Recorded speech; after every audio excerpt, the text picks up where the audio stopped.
I'm being joined by those who are critically looking at this and the capacity of the government. A major opposition political party in Nigeria is the African Democratic Congress, ADC. The spokesperson was a former minister, Mr. Bolaji Abdullahi, is live for us here in our studio. Thank you so much, Mr. Abdullahi, for joining us. Thank you very much. My pleasure to be with you here. Well, when the rain when it falls, it pours, right? And things are happening left, right, and center. Yeah. Even you are not left out. You are from Kwara State. You're a leader, politically speaking, from that state, a state where you served as a special advisor to become a commissioner, then becoming a minister, then you ran to become a governor. It means a lot, right? Absolutely. And you see that state falling apart because of the insecurity. Absolutely. Back to back in 7 days, there are 2 major attacks in Eruku, Ishakpa, and several other communities that are not really heavily reported. That side, Ekiti local government in Kwara State, heavily hit.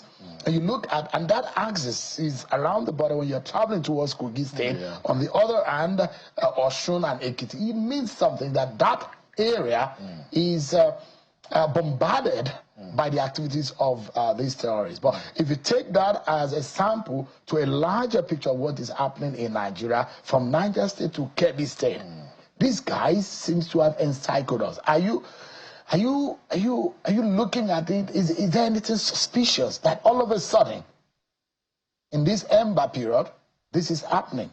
And shortly after Trump has spoken, this is happening. Well, I mean, thank you very much. We had our own meetings today, and some of the issues we considered is what kind of conversation should we be having about the state of insecurity in the country, because you need to have a country before you can say you are contesting for any election where a political party. But what is more important to us at this time is that our country is faced with the kind of security challenge that we probably had never faced in our history. So the immediate issues that the question you asked, it appeared that after President Trump made that statement on 31st of October, it does appear that at a point it was becoming a self-fulfilling prophecy. It appeared that the bandit, the criminal elements, the bandits and the insurgents saw that they could actually put their finger on a particular pressure point of our nation. And because they got the global attention, terrorism without attention is nothing. So terrorists, apart from killing people, also want it to be reported, and that's why they come out to claim that we did this. So in the aftermath of that statement, we saw an escalation in attacks. That's when Eruku happened and a couple of others as well. But what we are disturbed about is that the government is not being honest with Nigerians. We are glad, we are happy that some of the kidnapped people have rejoined their family, whatever the government did. But if you listen to the conversation, if you listen to the rhetoric of government officials, I listened to the IGP of police, Egbetokun, who said, oh, the reason they did not arrest these kidnappers was because they came out by themselves and volunteered by themselves. You know, so what it meant is that when criminals volunteered to come out and surrender their weapons, then then they no longer have any liability to suffer under the law. That is one. Secondly, I will listen to Mr. Bayon Onuga, who said, oh, the reason the security forces did not attack the bandits was because they asked them nicely, and those people also say, okay, because you asked us nicely, we're going to. I mean, Bayon Onuga is someone I have a lot of respect for because of the work he has done in the media, but sometimes I think when he talks as if he thinks he's talking to morons, you know, because when you say that all you did was that you asked them nicely and they released the captives, it insults intelligence of right-thinking people. What is clear to us is that government is making deals with kidnappers. Government is making deals with insurgents. Perhaps because there may be different considerations, but perhaps because they want a quick win, they want something to celebrate. then they will not hesitate to make the kind of negotiation or deals that they are doing. They are doing deals with insurgents. They can't deny that, you know. But what happens is that when you make those kind government is doing deals with? Oh, I mean, they are doing deals with insurgents. That's a heavy allegation. Yeah, it's an allegation of complicity of government. It's not necessarily complicit. It's not really complicity. You see, the problem is that these are terrorists. Yeah, but okay. And you're saying that the government is hands in gloves with terrorists. Government said they engaged with them. Government said they leave the issue of whether how much they paid them, how they paid them. But the point is that for you to talk to them, you said you talked to them and they agreed to release the people they captured. Now it means that you are in contact with them, you knew them. So why didn't you arrest them? Has a single arrest been made? Because for you to talk to them, to agree to release the people they kidnapped, means that you know where they were. And you actually had conversations with them, whether you begged them or you bribed them or you did whatever, then they agreed to release those people. There is a video, right, Mr. Abdullahi, that I fear, because there's social media video and we're processing it. Yeah. Processing it to know the source, the time code, on all the, but it has an ammo tank. Of the military, and you see that there was a military officer who came out from the ammo tank and gave one of the bandits who were and they had sophisticated weapons, all of them, young mid-aged boys who were on rampage and moving on motorbikes, and you could see another truck of police officers, Nigerian police force, and you see the military on the end there where the hammer tank, and they were relating freely, and they were moving around. That will be subjected to proper scrutiny to be able to know where exactly this video was taken, when it was taken, and the circumstances around it. But what you are depicting, and so the fact that the Kebbi State governor said, we did not pay them a dime. But you are suspecting to the extent that this government must have engaged them to the extent of maybe money exchange hands, or maybe there is a deal. Because if you see them, why not arrest them? Then there were conversations. They had conversations with them. So you mean these people just agreed to surrender? They were asking, in the Reku case, they were asking for 100 million per victim. So you mean you just went to them and say, okay, don't do this again, you know, and they just say, okay. Could it be for the greater good of securing the lives of these? I'm not saying, I'm not questioning the intentions. The intention was to rescue these people, and that's what matters. I think it could be, but what we are saying is that the probable unintended consequence is that government, if by doing deals with kidnappers, are unwittingly reinforcing the banditry economy. Because you see what happened in Ekiti local government, like you said, after the release of the Eruku churchgoers, what happened the following day? The very next day, they went to Isakpa, a neighboring community, and abducted 11 people. Up till now, those 11 people are still in captivity. So that is the danger of making deals with kidnappers, with criminals and terrorists. Because when you make this with them, you are actually admitting that you are powerless. You are actually showcasing your vulnerability, and you are encouraging them to do more. I have no doubt that the intention of government is to secure the quick release of the victims. We are glad that those victims are reunited with their family, but we are saying that the approach is not strategic, it's not sustainable. I'm glad now that President Tinubu we've been saying this forever, that government needed to escalate the security situation in the country. And we are glad that the president is finally listening and declaring the state of emergency. But again, we'll have to ask ourselves, what does that entail? And we'll have to watch in the coming days to see how this works. No, but for us, we are worried because let's take the issue of the schools that we have closed.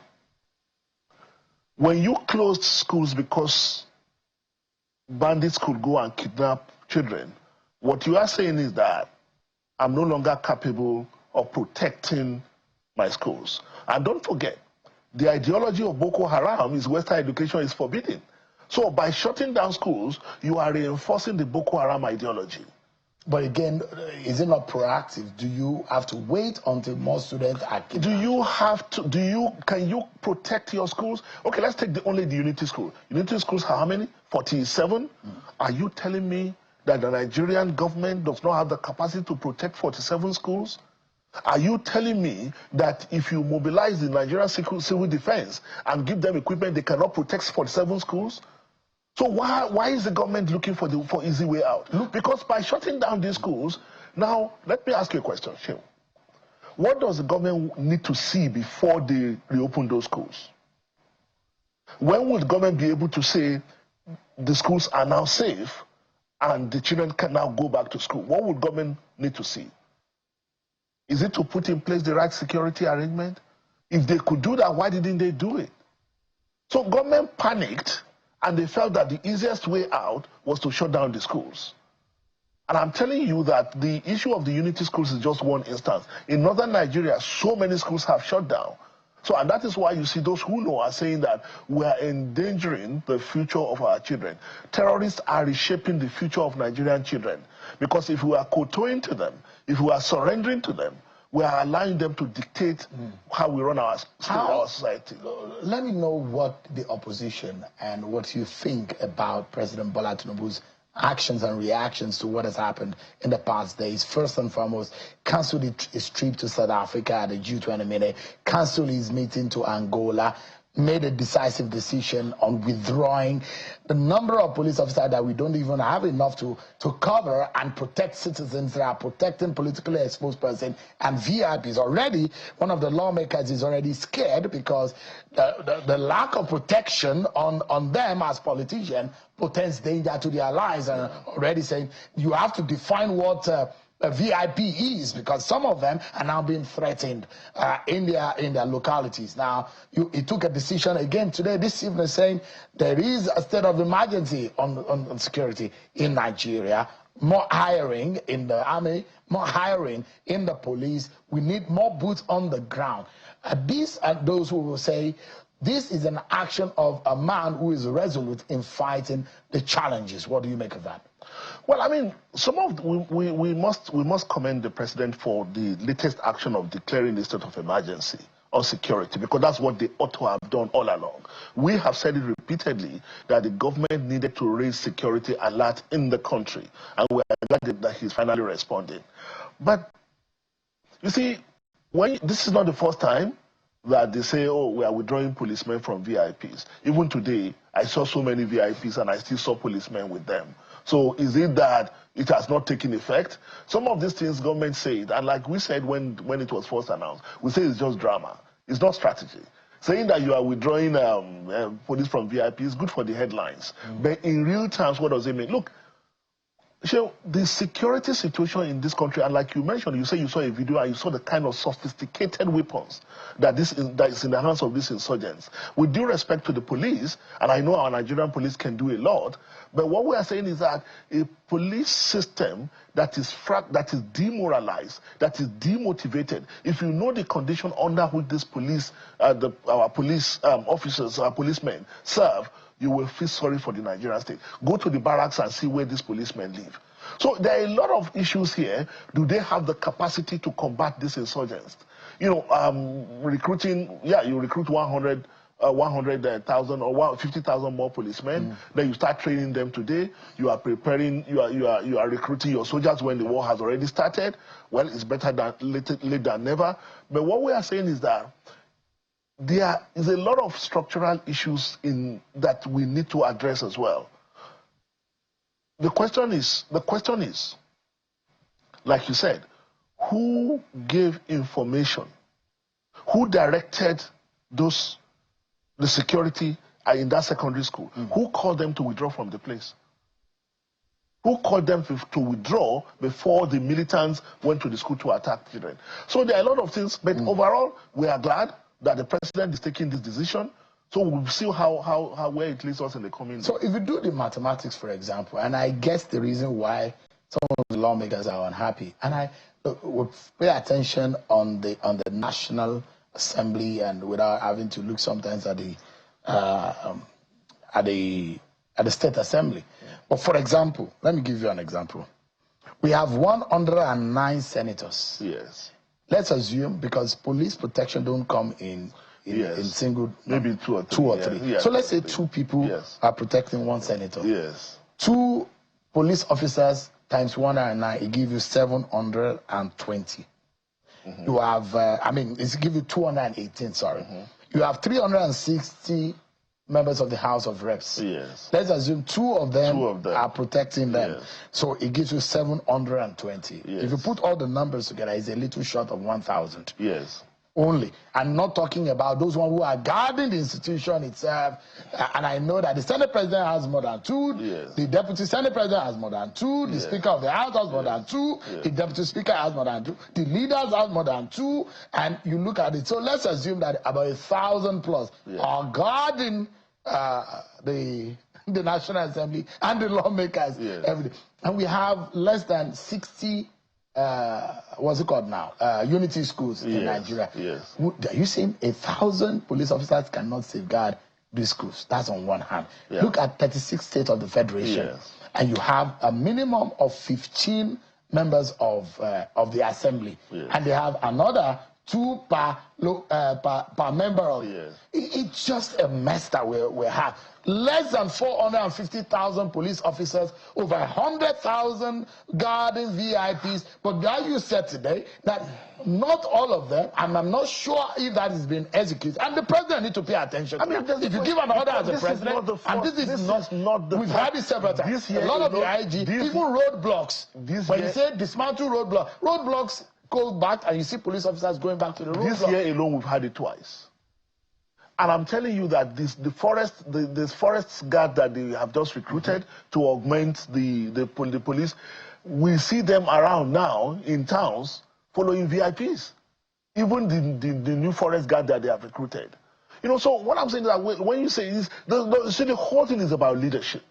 The whole thing is about governance. It's about whether this government has the political will. I mean, we keep saying it's better late than never, but if this government had done what they ought to have done in the last 2 years, we'll probably not be in this mess that we are in. Why did it take President Trump making a statement for us to start jumping around and remembering that we could declare a state of emergency, we could withdraw policemen from VIP, we could do all this dancing around? Why did it take President Trump making a comment before the president remembers that he needed to nominate ambassadors? So it's a ridiculous system. This government in the last 2 years have been obsessed with politics and politicking. That's all that concerned them. So now they are doing all this fire brigade thing because but I'm glad that the National Assembly people who are singing on your mandate we shall stand, now they are the same people now complaining maybe because their security is so the important thing we need to pay attention to. I pray that whatever government is doing works, because like you said, my state is directly affected. Many other states are affected. We have relations all over the place. And this is a matter of life and death situation. So when we talk like this, we're not talking just as partisans. We are talking because we are Nigerian citizens. And we want whatever government is doing to work, because we need to have a country to be able to play politics. We need to have people in place before. I mean, if this situation continues, we may not even be able to conduct a credible election. So we are glad that we pray that this works. But what we are saying is that this government should pay attention to what they need to do, because hey, in the midst of all this, what happened yesterday? The president, when already appointed a campaign DG for 2027 election. So what does that communicate? What does that say? I mean, there are also concerned that some of you in opposition are feeling this. We are doing what? Some of you in the opposition are feeling this. How are we feeling this? Some of you have your delegates already in Washington, D.C., preaching against the country. No. Preaching with the hope of bringing down the government. I can tell you the African Democratic Congress does not engage in that kind of politics. That's what APC did. That's what they did. They were the ones. If APC were to be in opposition today, they would have heated up this country so badly that the government will not be able to do anything. But you are one of the strategists at that time. No, I wasn't. You worked with Dr. Kayode. You were. No, I wasn't part of that. We were doing policy. We were doing policy strategy. The people who are, some of you who work in the background, what I'm saying, yourself, Dr. Kayode, a whole lot of you were the think tank. You are the brain box of the APC in the beginning. I can tell you that I know exactly what I did with the APC, and I can defend my record with the APC. But what I'm saying here is that today, when you say that the opposition ADC or whatever opposition is in Washington DC, we don't do that kind of politics. And that was why we devoted our meeting today discussing what alternatives we can prefer to what the government could do, right? On the final note, Mr. Abdullahi, and there is a warring trend in parts of Africa. Today, there's a story about military officers in Guinea-Bissau who have announced a coup, are taking total control of that country. They've suspended the electoral process. They closed the borders.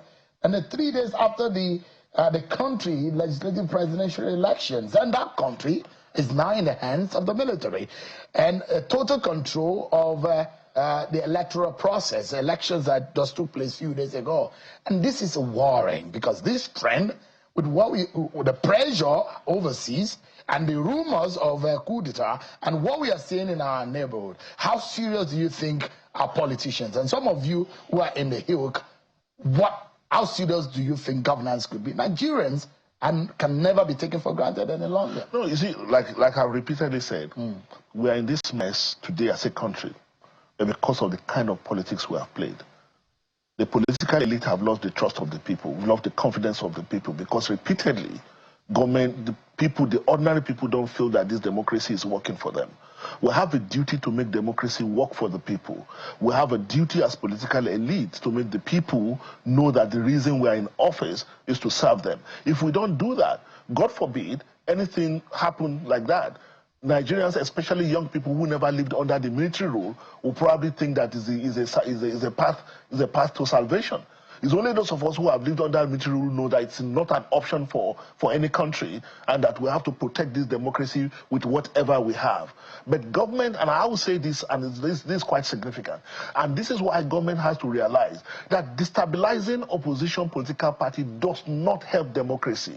Democracy is not just about filing out to vote. It's about the quality of conversation, the options that it gives to citizens. So if government makes it a policy to destroy all opposition political parties so that they will be the only party existing, they are undermining democracy. They are doing what enemies of democracy do, and they have to stop it. Bolaji Abdullahi is a spokesperson of the African Democratic Congress, ADC. Thanks so much indeed for Thank you, my pleasure. I appreciate it.